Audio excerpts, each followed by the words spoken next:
धार्मिक कथा के अनुसार चित्रभानु नामक का एक शिकारी था जो जंगल में जानवरों का शिकार करके अपना घर चलाता था।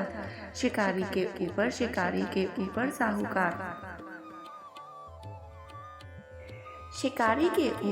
साहूकार का काफी कर्ज था, लेकिन कर्ज न चुका सकने के कारण क्रोधित साहूकार ने उसको बंदी बना लिया। जिस दिन साहूकार ने उसे बंदी बनाया वह शिवरात्रि का दिन था। बंदी रहते हुए शिकारी शिव संबंधी धार्मिक बातें सुनता रहा। वहीं उसने शिवरात्रि व्रत की कथा भी सुनी। शिकारी का पूरा दिन ऐसे ही गुजर गया। शाम को साहूकार ने चित्रभानु को एक दिन का समय दिया कर्ज चुकाने के लिए और उसे छोड़ दिया। कर्ज चुकाने के लिए चित्रभानु पूरे दिन बिना कुछ खाए पिए जंगल में शिकार ढूंढते हुए बिता रहा था।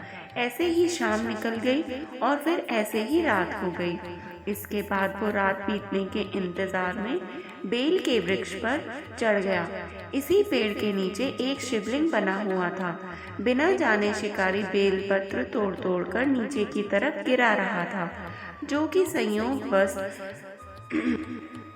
संयोगवश शिवलिंग पर गिर रहे थे।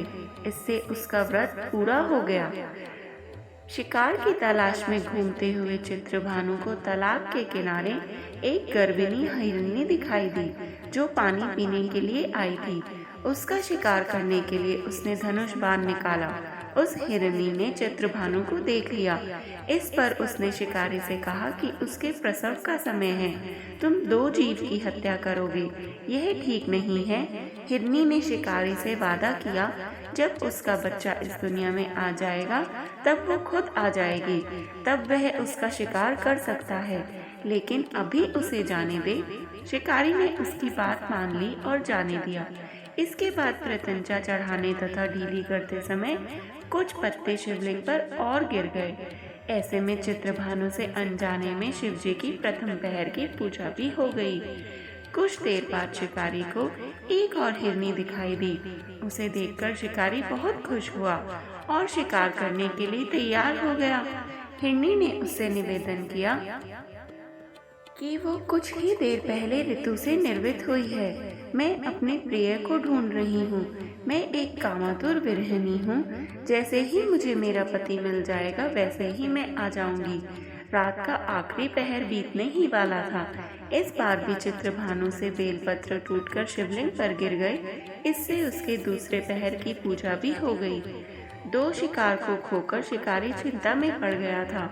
रात्रि का आखिरी पहर बीतने को था कि तभी अन्य एक मृगी अपने बच्चों के साथ उधर से निकली।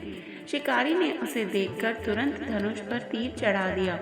वो तीर छूटने को ही था कि मृगी बोली, मैं इन बच्चों को इनके पिता के हवाले करके लौट आऊंगी। इस समय मुझे मत मारो। दो शिकार को खोकर शिकारी चिंता में पड़ गया था। रात्रि का आखिरी पहर बीतने को था कि तभी एक अन्य मृगी अपने बच्चों के साथ उधर से निकली। शिकारी ने फिर उसको बोला कि हे मृगी, मैं इन बच्चों को इनके पिता के हवाले करके लौट आऊंगी। इस समय मुझे मत मारो। मैं इन्हें इनके पिता को सौंपकर तुम्हारे पास तुरंत लौट आऊंगी। मृगी की बात सुनकर शिकारी को उस पर दया आ गई और उसने उसे भी जाने दिया। मैं इन्हें इनके पिता को सौंपकर तुम्हारे पास लौट आऊंगी। इस बात को सुनकर दया उसे इसलिए आई क्योंकि वो दो पहर की पूजा कर चुका था, इसलिए उसने उसे भी जाने दिया। शिकार न कर पाने के कारण परेशान होकर पेड़ पर बैठा शिकारी बेलपत्र तोड़ तोड़ कर नीचे फेंकता जा रहा था। इस तरह से उसके तीसरे प्रहर की पूजा भी स्वतः ही संपन्न हो गई। पूरी रात इंतजार करने के बाद सुबह शिकारी को एक हिरन दिखाई दिया। उसने निश्चय किया कि वह उसका शिकार अवश्य ही करेगा। शिकारी ने प्रत्यंचा चढ़ा ली। इस पर हिरन ने कहा कि अगर उससे पहले आई 3 हिरनियों और उनके बच्चों का शिकार उसने किया हो तो उसका भी शिकार कर ले, जिससे उसे उनके वियोग में दुखी न होना पड़े। लेकिन अगर उन्हें जीवन दान दिया है तो वह उसे भी छोड़ दे। जब वो उन सभी से मिल लेगा तो वह स्वयं ही आ जाएगा। यह सुनकर शिकारी ने उस हिरन को रात भर का घटनाक्रम बताया। तब हिरन ने कहा कि वे तीनों हिरनियां उसी की पत्नी हैं। हिरन ने शिकारी से कहा कि जिस तरह से तीनों हिरनियां प्रतिज्ञाबद्ध होकर यहाँ से गई हैं, अगर उसकी मृत्यु हो जाती है तो वो धर्म का पालन नहीं कर पाएंगी। हिरन ने कहा कि जिस तरह उसने विश्वास कर हिरनियों को जाने दिया, उसी तरह उसे भी जाने दी। वह जल्द ही पूरे परिवार के साथ शिकारी के सामने हाजिर हो जाएगा। जाने अनजाने में ही सही, उपवास, रात्रि जागरण और शिवलिंग पर बेलपत्र चढ़ने से शिकारी का हिंसक हृदय अब निर्मल हो गया था। उसके हाथ से धनुष छूट गया और उसने मृग को जाने दिया। थोड़ी देर में वह मृग सपरिवार शिकारी के सामने उपस्थित हो गया। किंतु जंगली पशुओं की ऐसी सत्यता और सामूहिक प्रेम भावना देखकर शिकारी को बड़ी ग्लानि महसूस हुई।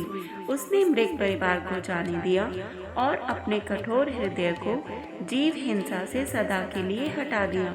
शिकारी के ऐसा करने पर भगवान शंकर ने प्रसन्न होकर उसे अपने दर्शन दिए और उसे सुख समृद्धि का वरदान कर गुहो नाम प्रदान किया। तो बोलिए शिव शंकर की जय।